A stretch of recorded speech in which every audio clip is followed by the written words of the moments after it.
Good morning. Today is the beginning of Daniel chapter 2. The theme of the chapter 2 is keeping the faith in the midst of trials. The challenge for this chapter is to have faith in seemingly impossible situations. The question that I ask you to ponder is, do you keep the faith in trying times? The daily application for our day one is simply ask God. That's from Daniel chapter 2, 19, 28 through 45, and Genesis 48 as well. So dreams come in many different forms.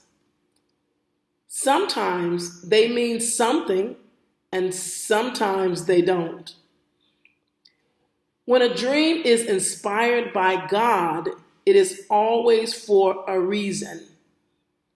The interpretation of the dream is many times not as clear as the dream itself. Occasionally, we forget a dream, but it still bothers us. It is like our inner being knows that we need to remember because it really is important. This happened to Nebuchadnezzar in the second chapter. Of course, Nebuchadnezzar was the king. He forgot the dream that he had dreamed. But he expected the astrologers and the Chaldeans to tell him what the dream was and to interpret it. I'm going to repeat that. Not only did he want them to interpret the dream, but he also wanted them to tell him what the dream was because he had forgotten it, but he was still restless with the dream.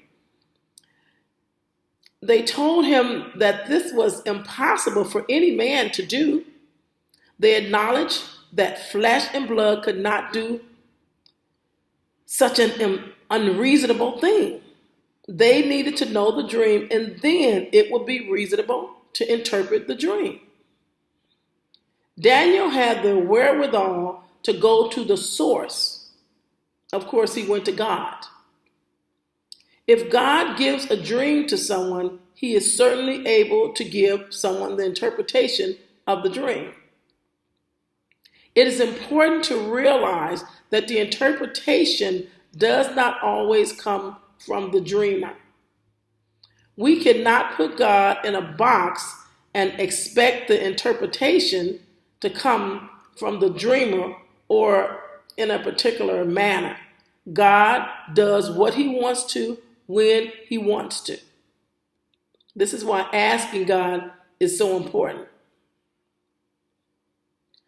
I know that I've had several dreams and God has personally given me the interpretation. However, I have also had dreams that bothered me tremendously. I could not forget the dreams, but there was no interpretation. When I began sharing the dream with others, someone would say that the dream was about them and that they knew what it meant. They would not tell me what it meant, but after I shared the dream with the right person, it no longer bothered me. I would forget about the dream and go on about my business. I suppose it was between them and God. God was just using me to speak to them. In each of these instances, the person said that the dream provided an answer for what it was that they needed in their life at that time. They never shared it with me. So we know that God uses dreams in many ways. He will usually give an indication what a person would need to do with the dream, if anything. Though King Nebuchadnezzar forgot his dream, he knew he needed to know what it meant. In the second chapter of Daniel, God not only reveals the interpretation to Daniel, but he tells Daniel what the dream is all about. God uses this situation to show forth his power and to elevate Daniel. The astrologers, the soothsayers, the Chaldeans, and other wise men recognize that true impossibilities can come through God. What is possible with man, impossible with man, is certainly possible with God. Daniel sought other prayer warriors to pray to God for the knowledge of what the dream was and the interpretation as well. Daniel did not only did Daniel save his own life, but he saved the lives of the astrologers, the soothsayers, and the Chaldeans, and all the other wise men in the land as well. The king had threatened to kill all of them if someone could not do this unreasonable task that he asked.